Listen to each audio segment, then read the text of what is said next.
Un mensaje para hoy. Un mensaje para hoy. Que Dios es el que nos encuentra a nosotros y nosotros nos dejamos encontrar por Él, por medio de la fe, una medida de fe que Dios le ha dado a toda la humanidad. Entonces, si vamos entendiendo estas cosas, podemos ir acomodando lo espiritual a lo espiritual y podemos acomodar entonces cómo esa alma y ese espíritu tiene que regresar a Dios, y va a depender cómo ejerció su libre albedrío, su libertad para escoger. Por eso es que Dios no obliga a nadie. Y entonces, según esa persona ejerza su libre albedrío, será restaurado en la eternidad de antes. Y si no lo hace así, libremente lo escogió, entonces tendrá que esperar a que los libros sean abiertos en ese momento dado que se estipula y se explica en la palabra, donde habrá un juicio que se denomina como un juicio final.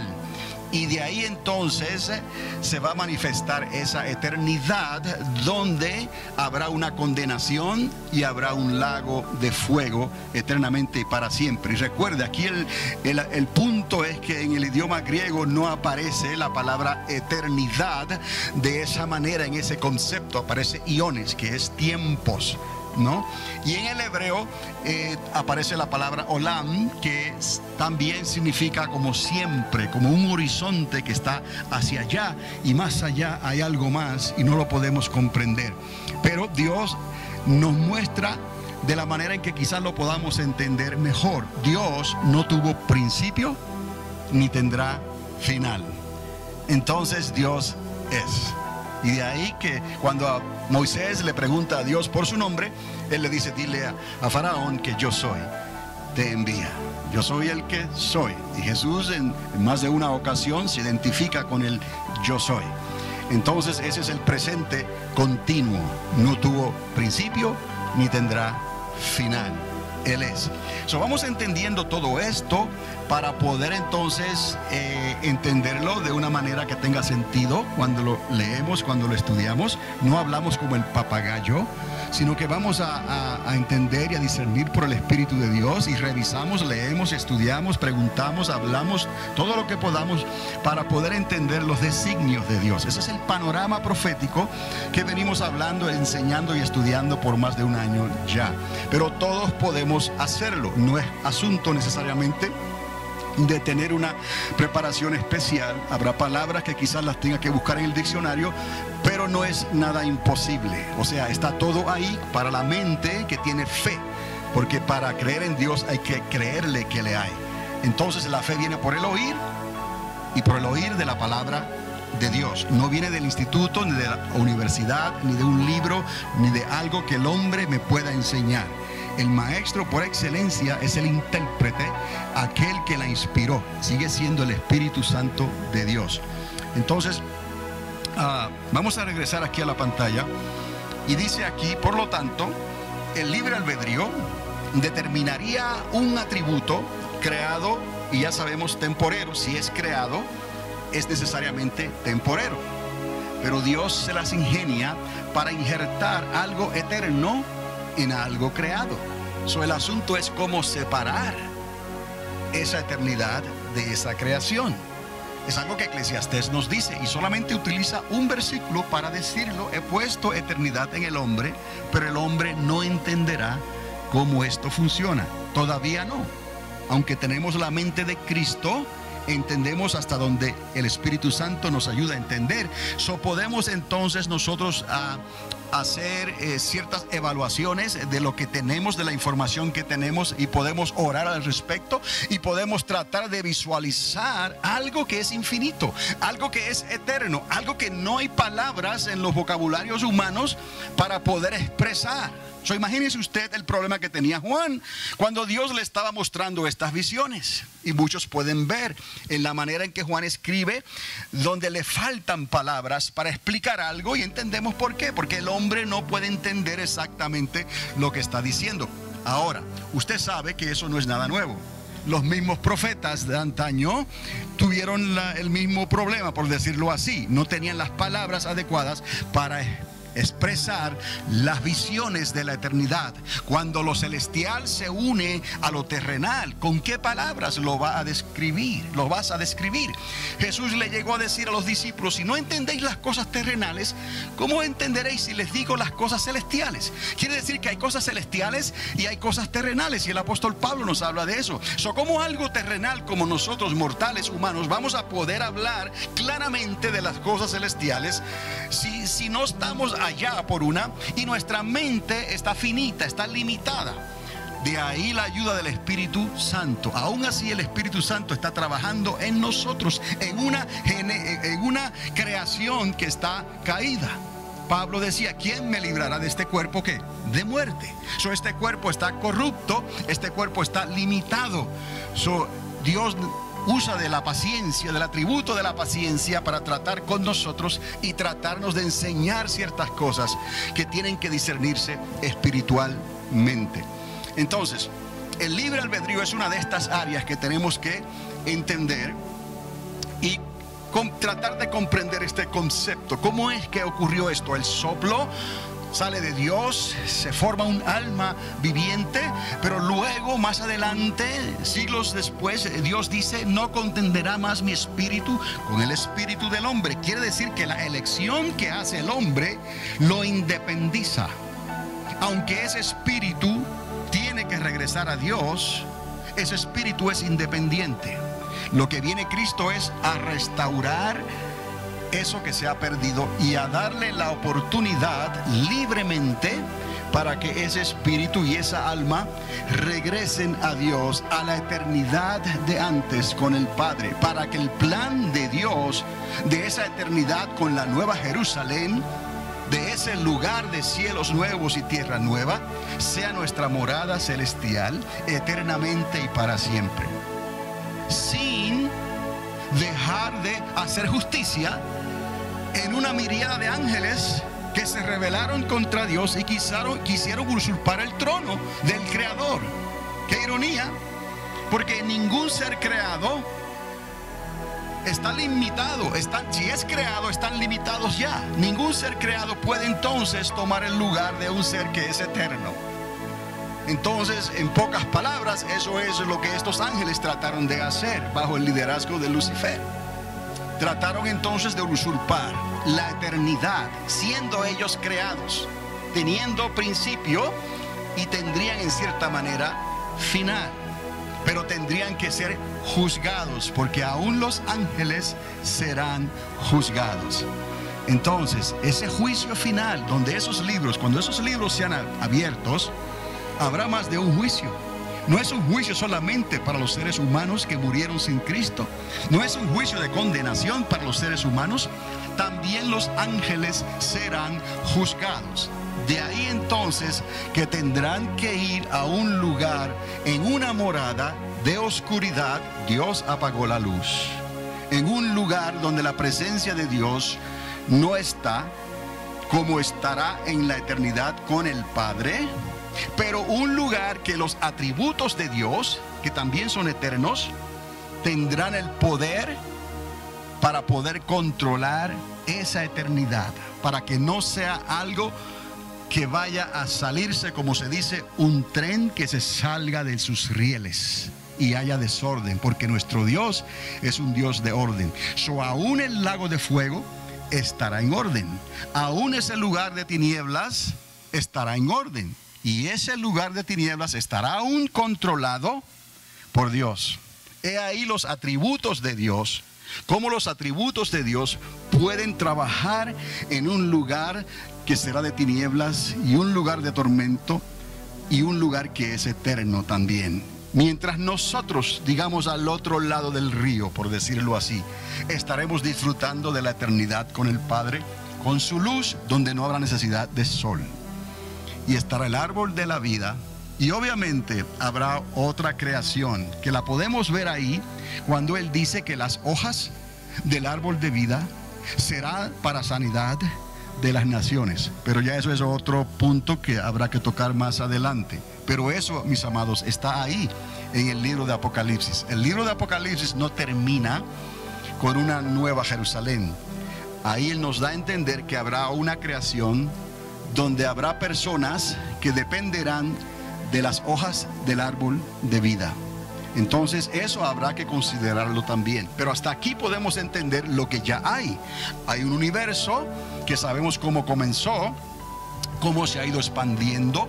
La ciencia no sabe cómo va a terminar. La ciencia tiene una idea del tiempo que le queda a nuestra estrella solar, por ejemplo, en comparación con otras estrellas de la galaxia que han comenzado y han llegado a su edad madura, han envejecido y se han apagado. Estrellas como la nuestra. Hay un patrón ahí en el universo que la ciencia ha descubierto. Tal estrella puede durar 10 billones de años. Si nuestra estrella es una de esas, la estrella solar, la nuestra, tiene unos 4,6 billones de años, o está a mitad de vida. Entonces, hasta ahí la ciencia puede decir. Obviamente, nosotros entendemos por la palabra de Dios que nuestro universo será interrumpido ¿por quién? Por el mismo Creador. ¿Por qué? Porque las potencias de los cielos serán conmovidas. Porque Dios va a establecer un reino como ninguno otro, un reino que no tendrá fin en esta tierra. Que nuestro Dios ha determinado 1000 años, y para Él un día es como 1000 años y 1000 años como un día. Ahora lo podemos entender desde afuera. Dios dice, para mí un día es como 1000 años y 1000 años es como un día. Dios está en la eternidad, nosotros estamos en el tiempo y el espacio. Entonces Dios lo puede ver de esa manera y así nos lo enseña en la misma palabra. Pero es un universo que tendrá también su final. Se ha interceptado, y es lo que dice la palabra, vendrán cielos nuevos, tierra nueva. ¿Cómo Dios lo va a hacer? Nuestro universo no llegará a su edad madura.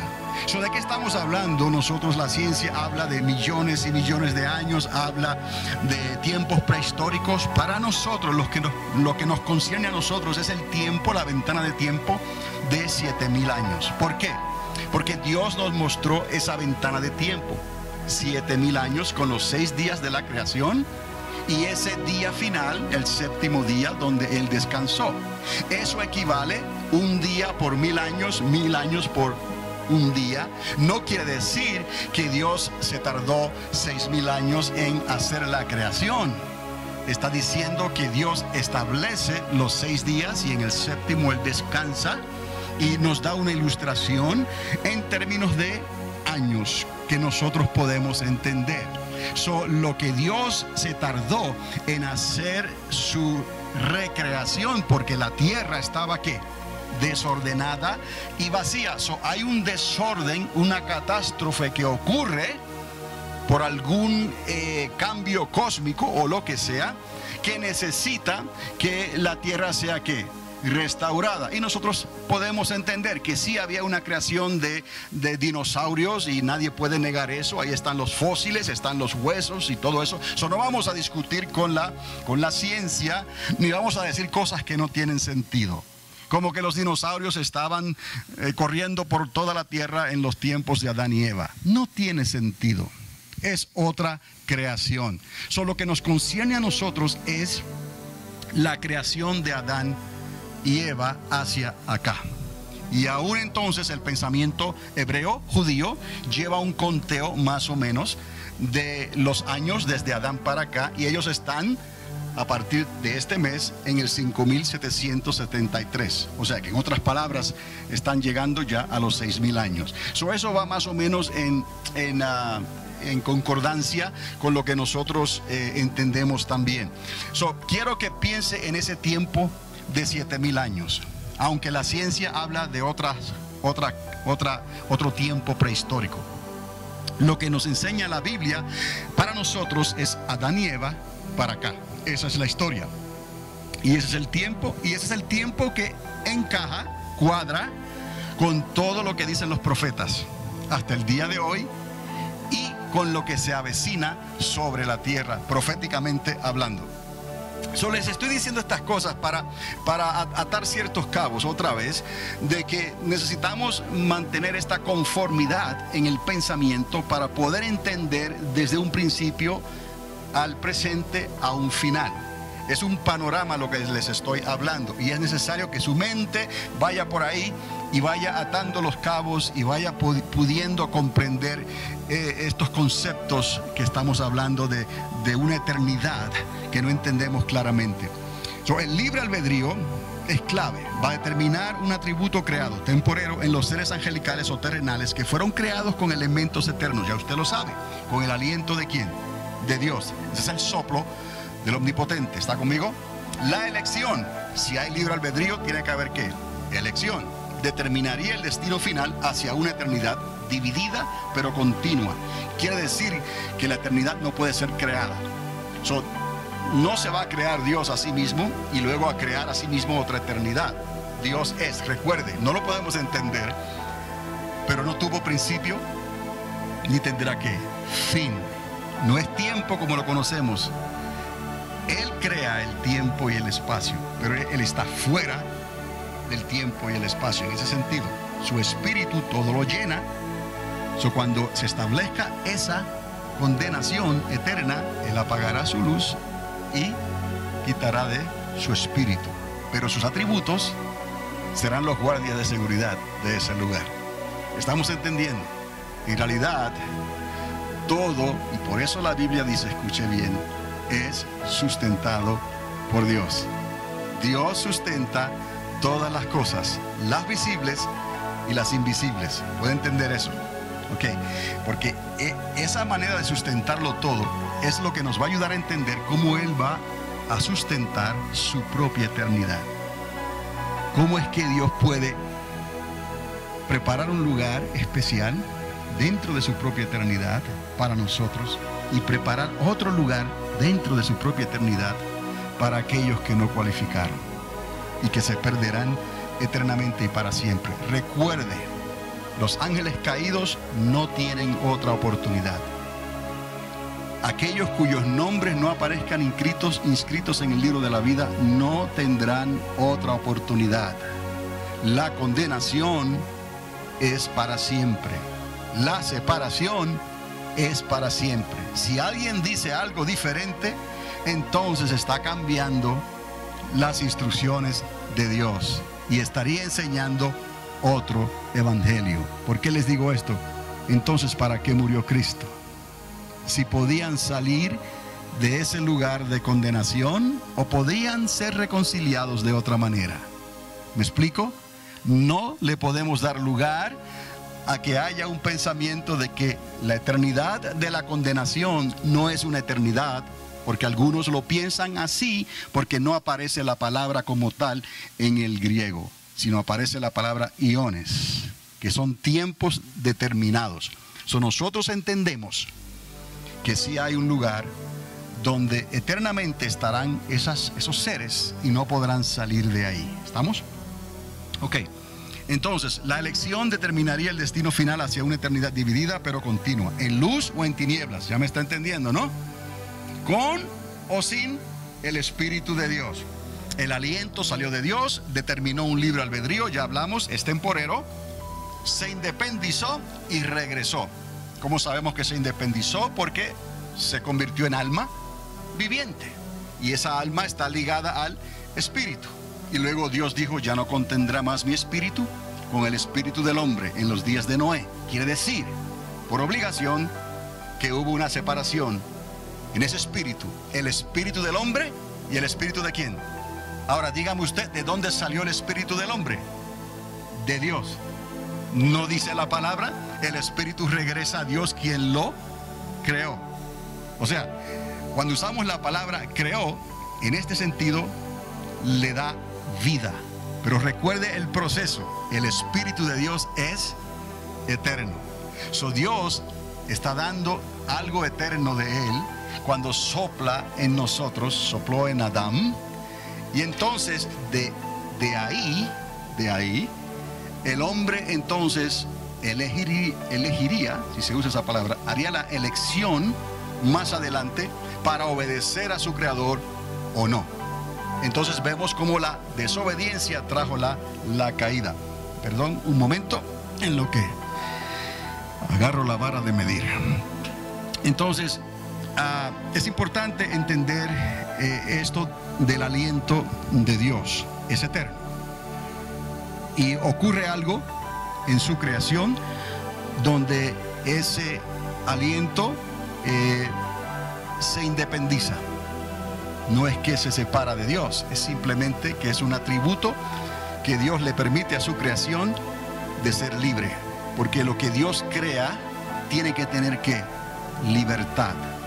Porque si no, Dios estaría creando una extensión de sí mismo. Dios es eterno, entienda. Dios es eterno, Él no puede crear una extensión de sí mismo. Él, al hacer la creación, Él establece esto. Lo he creado, o lo hemos creado, en plural, a nuestra imagen y semejanza. Y esa persona vino a convertirse en alma viviente. Pero esa persona cayó de la gracia y tiene eternidad en ella. ¿Cómo arreglar esa eternidad que cayó de la gracia? Si podemos utilizar esa palabra, recuerde, es un elemento eterno en el libre albedrío de la persona. Así Adán se independiza. Pero ese espíritu salió de Dios y tiene que regresar a Dios. Como estaba caído, no había forma de restaurarlo. Solamente la obra de Cristo pudo pagar tal precio para poder rescatar y restituir lo que se había perdido. Dios mismo tuvo que hacer esa transacción, dando su propia vida, su propia sangre. Un mensaje para hoy. Un mensaje para hoy.